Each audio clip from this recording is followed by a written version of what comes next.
Resistance బ్యాండ్తో side rises చేయడానికి first ఒక resistance band తీసుకోండి. దాని తర్వాత హ్యాండిల్స్ని మీ హ్యాండ్స్తో గట్టిగా లాక్ చేసి పట్టుకోవాల్సి ఉంటుంది. రిస్ట్ అనేది లాక్డ్ పొజిషన్లో ఉండాలి. లాక్డ్ అంటే కంప్లీట్లీ స్ట్రైట్ ఉండాలి, న్యూట్రల్ పొజిషన్ అంటాం. ముందుకి వెనక్కి బెండ్ కాకూడదు, లాక్డ్ పొజిషన్లో ఉండాలి. దాని తర్వాత బ్యాండ్ సెంటర్ని, ఎగ్జాక్ట్ సెంటర్ పాయింట్ని మీ ఫుట్ కింద ప్రెస్ చేసి, గట్టిగా ప్రెస్ చేసి దాని మీద నిల్చోండి. ఓకేనా? ఫుట్ స్టేబుల్గా ఉండాలి. ఫుట్ లేస్తే ఎక్సర్సైజ్ మధ్యలో బ్యాండ్ వచ్చి మొహానికి తాకుతుంది, దెబ్బ తగులుతుంది. సో బ్యాండ్ని గట్టిగా ప్రెస్ చేసి నిల్చోవాల్సి ఉంటుంది.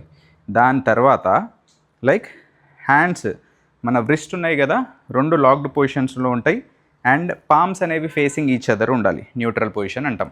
హ్యాండ్స్ కంప్లీట్లీ స్ట్రైట్ పెట్టండి, షోల్డర్స్ని వెనక్కి పుల్ చేయండి. ఇలా చేసినప్పుడు బ్యాక్ అనేది స్ట్రైట్ అయిపోతుంది. Take a deep breath, core engage చేసుకొని లాక్ చేసుకొని స్లోగా హ్యాండిల్స్ని మన షోల్డర్కి సైడ్స్ తీసుకురావాల్సి ఉంటుంది. ఈ హైట్కి తీసుకురావాలి. మళ్ళీ కంట్రోల్డ్ ఫ్యాషన్లో కిందికి తీసుకెళ్ళిపోండి. హ్యాండ్స్ స్ట్రైట్ ఉండాలి, బ్యాక్ స్ట్రైట్ ఉంటుంది. Take a deep breath, lock, bring it up. Top పొజిషన్లో మన వ్రిస్ట్, ఎల్బో, షోల్డర్ మూడు ఒక స్ట్రైట్ లైన్లో ఉంటాయి. మళ్ళీ స్లోగా కిందికి తీసుకెళ్ళిపోండి.